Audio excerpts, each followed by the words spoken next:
Good morning students. आज मैं आपके लिए बहुत यूनिक चैप्टर लेकर आया हूँ और उस चैप्टर का नाम है डाइस। मोस्टली जो ये क्वेश्चंस होते हैं डाइस से रिलेटेड वो रेलवेज़ में और बैंक्स में आते हैं, लेकिन कभी कभार ये भी देखा गया है कि एसएससी जैसे एग्ज़ामों में आपसे ये क्वेश्चन पूछ लिए जाते हैं। 2 या 3 तरीके के क्वेश्चन इसमें आ जाते हैं, लेकिन मैं आपको सारे के सारे स्टेप बताऊंगा इसके और सारे केसेस बताऊंगा कि किस तरीके से इसमें एग्ज़ाम में क्वेश्चन आते हैं और कैसे आपको इसके एग्ज़ाम में जो क्वेश्चन आए और उसका सोल्यूशन कैसे कर देना है। मैं आपको फर्स्ट एकदम बेसिक से लेकर चलूँगा टफ़ लेवल तक, ताकि जो बच्चा आज पहली बार इस क्लास को देख रहा है या जो अभी तक एसएससी की या रेलवे की या बैंकिंग की तैयारी नहीं कर रहा था, उसे भी देखकर इस वीडियो को लगे कि हाँ मैं तैयारी कर सकता हूँ। तो मैं पूरी कोशिश करूँगा कि आपको ये सारे कॉन्सेप्ट क्लियर हो, आपको अच्छे से समझ में आए। तो मैं आपको पहला चैप्टर अब पढ़ाने की शुरुआत करता हूँ। हमारे जो चैप्टर का नेम है उसका नेम है आज डाइस। डाइस को बोलते हैं पासा।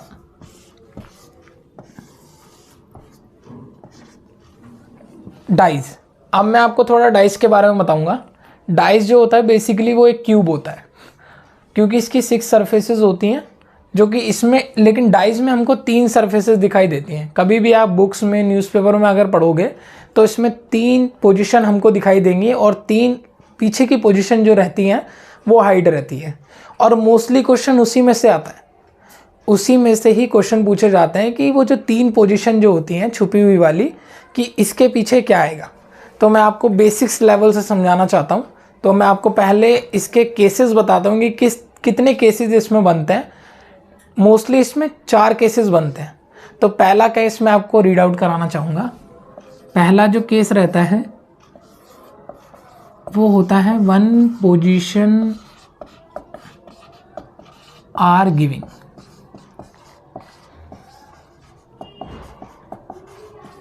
आप लिखते रहो इसे, मैं आपको बताता भी जाऊंगा साथ ही साथ। 1 पोजीशन आर गिविंग, जिसमें कि हमको एक पोजीशन दे रखी होती है।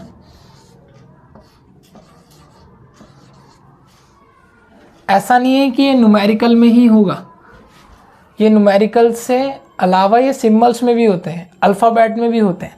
वो भी मैं आपको भी लिखवा देता हूँ।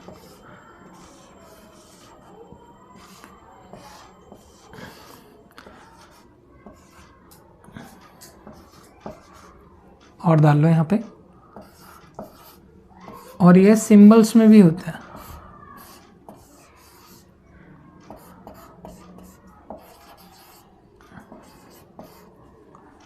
इसके अलावा और भी आते हैं, वो भी मैं आपको बता देता हूँ। कभी भी जब भी आप पेपर देने जाओगे तो आपको ये दिखाई देंगे।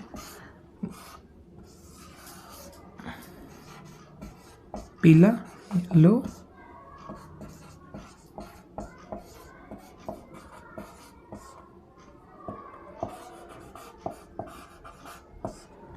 इस तरीके के भी क्वेश्चन आते हैं, जिसमें कलर भी पूछ लेता है, कलर से भी रिलेटेड होता है, और इसमें आपके सिंबल से रिलेटेड होता है, और ये आपके अल्फ़ाबेटिकल से रिलेटेड होता है, न्यूमेरिकल से।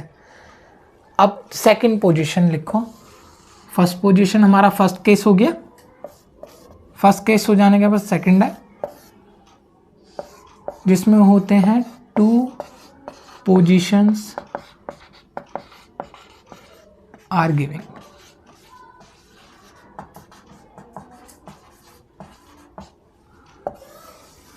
टू पोजीशन आर गिविंग, जिसमें 2 पोजीशन आ जाती हैं।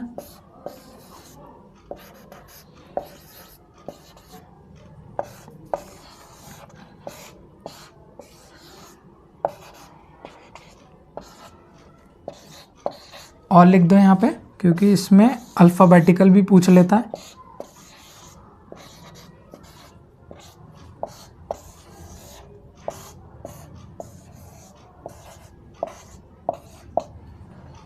और न्यूमेरिकल भी, न्यूमेरिकल हो गया सॉरी, ये इसके बाद पूछ लेता है सिंबल्स।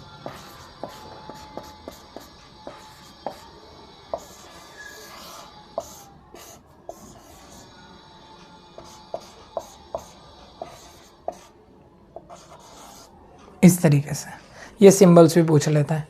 और जो ये मैंने बताया था आपको कलर में, वो कलर रिलेटेड भी इसमें क्वेश्चन पूछ लेता है। अब मैं आपको ये पहले नोट डाउन कर लो आप, ये नोट डाउन कर लेना तो बताना।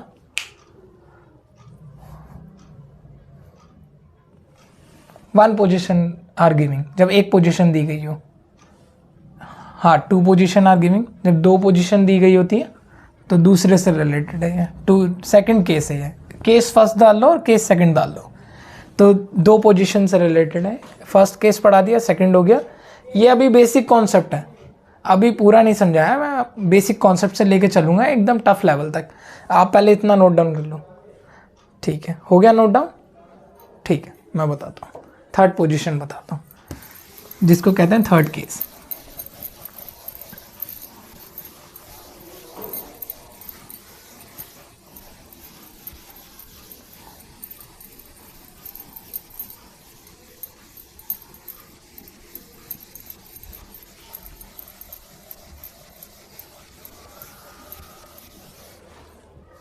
डालो, थर्ड केस डालो।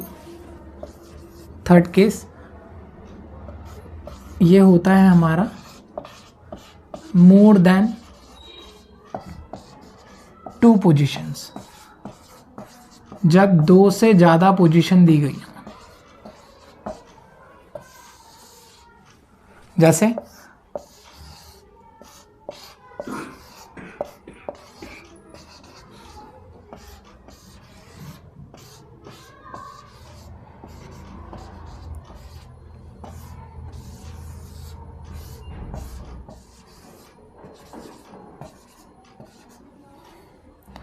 तीन पोजीशन हो गया, मोर देन टू पोजीशन है तो दो से ज़्यादा भी हो सकती है, तीन भी और ये चार भी। तो ये तीन भी पूछ सकता है और चार भी पूछ सकता है, एग्ज़ाम में इससे रिलेटेड भी क्वेश्चन आते हैं। तो आप डाल लो, इसे भी नोट डाउन कर लो, क्योंकि कोई भी क्वेश्चन छूटना नहीं चाहिए, कोई भी कॉन्सेप्ट। तो मोर देन टू पोजीशंस में ये है कि आपसे ये भी पूछ सकता है, आपको तीन भी पोजीशन दे सकता है वो, और आपको चार भी पोजीशन दे सकता है। तो हमको ये फाइंड आउट करना पड़ता है कि इसके पीछे कौन सा है। और कभी कभार ये बेसिक भी पूछ लेता है, वो मैं आपको बाद में बताऊंगा, लेकिन आप भी कॉन्सेप्ट पे ध्यान दो। नोट डाउन कर लिया तो बताना। एक और होता है इसके अलावा, जो कि फोर्थ केस होता है। ये थर्ड केस था, आप फोर्थ केस डालो। फोर्थ केस होता है ओपन फिगर।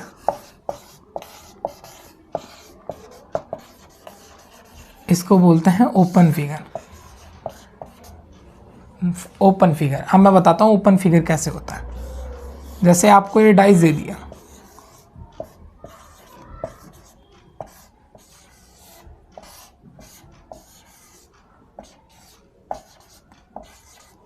इस तरीके से दे दिया। अब आपको ओपन फिगर्स में किस तरीके से दिखाएगा वो मैं आपको बताता हूँ। ओपन फिगर,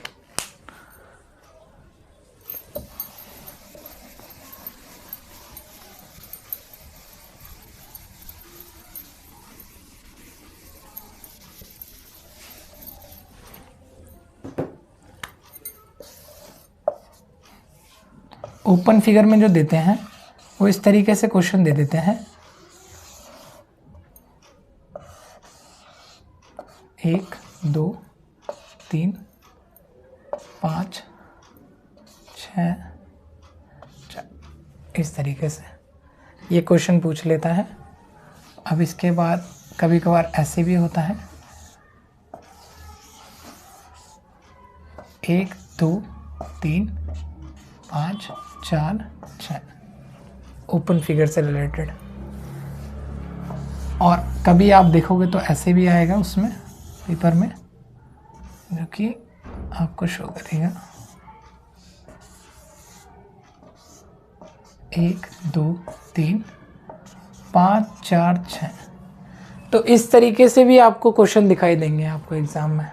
ये ओपन फिगर होता है। इसको कैसे सॉल्व करते हैं वो मैं आपको बाद में बताऊंगा। आप पहले इसे नोट डाउन कर लो। ये फोर्थ केस था, हाँ ये फोर्थ केस था। तीन केसेस हम ऑलरेडी बता चुका हूँ, इसके बाद ये फोर्थ केस था। नोट डाउन हो गया?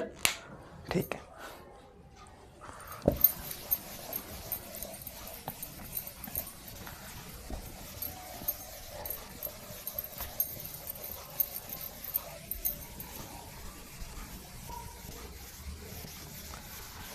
तो जनरली मैंने आपको 4 केसेस के बारे में बताया, 4 केसेस बताए डाइस से रिलेटेड। आपको पहला जो मैंने बताया वो था 1 पोजीशन आर गिवन,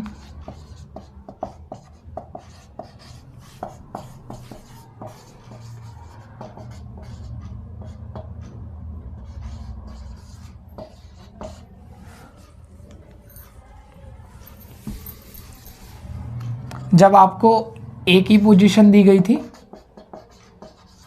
इस तरीके से,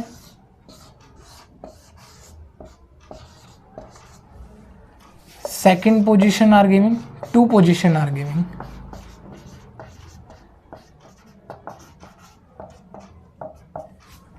जिसमें 2 दिए गए थे डाइस, हमको 2 दिए गए थे डाइस इस तरीके से।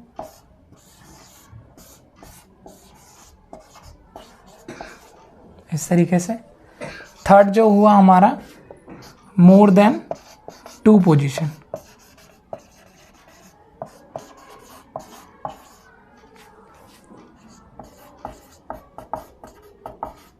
जिसमें 2 से ज़्यादा पोजीशन दी गई थी, जैसे कि 4 भी हो सकती है, 5 भी हो सकती है, जिसमें इस तरीके से था।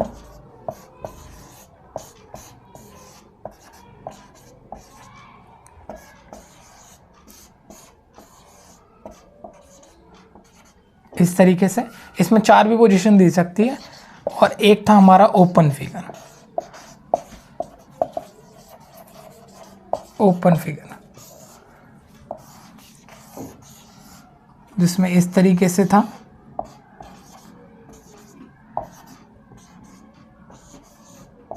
इस तरीके से तो टोटली जो एग्ज़ाम में क्वेश्चन पूछे जाएंगे वो 4 तरीके के केसेस से रिलेटेड ही डाइस से चैप्टर पूछे जाएंगे। डाइस में जो आएंगे वो 4 तरीके के ही आएंगे केसेस, जिससे इसी से रिलेटेड ही सारे क्वेश्चन होंगे, सिमिलर इसी से रिलेटेड होंगे। अब इनको सॉल्व कैसे करना है वो मैं आपको बताऊंगा, आप उन पर ध्यान देना। ये पोजीशन आपको पता होनी चाहिए। जब भी आप एग्ज़ाम में देखें कि 1 पोजीशन आर गिविंग, तो आपको किस तरीके से इसका उत्तर निकालना है। 2 पोजीशन आर गिविंग, तो 2 से रिलेटेड है तो वो भी कैसे पता करना है। मोर देन 2 पोजीशन है तो इसका मतलब थर्ड केस है, इसका उत्तर कैसे निकालना है। और ओपन फिगर अगर इस तरीके से आएगा तो उसका उत्तर आपको किस तरीके से निकालना है। ये कॉन्सेप्ट पढ़ाने का मेरा सिर्फ इतना सा ही मोटिव था कि आपको केसेस के बारे में पता चल जाए कि इसमें जो केसेस बनेंगे वो किस तरीके से बनते हैं डाइज में, और इसी पर ही पूरा जो चैप्टर है वो डिपेंड करता है। अब मैं आपको इसके बारे में जो बताऊंगा, अब मैं आपको पार्ट के अकॉर्डिंग बताऊंगा कि आपको किस किस तरीके से, पहले इसको कवर करते हैं, फिर इसको कवर करेंगे, फिर इसको, फिर इसको, ताकि आपका जो पूरा का पूरा जो चैप्टर है, चारों जो केसेस हैं वो आपको एकदम अच्छे से समझ में आ जाए। और कंक्लूजन के बाद हम जो अभी तक हमने जो पूरा पढ़ा उसको एक बार अच्छे से रिवाइज करेंगे।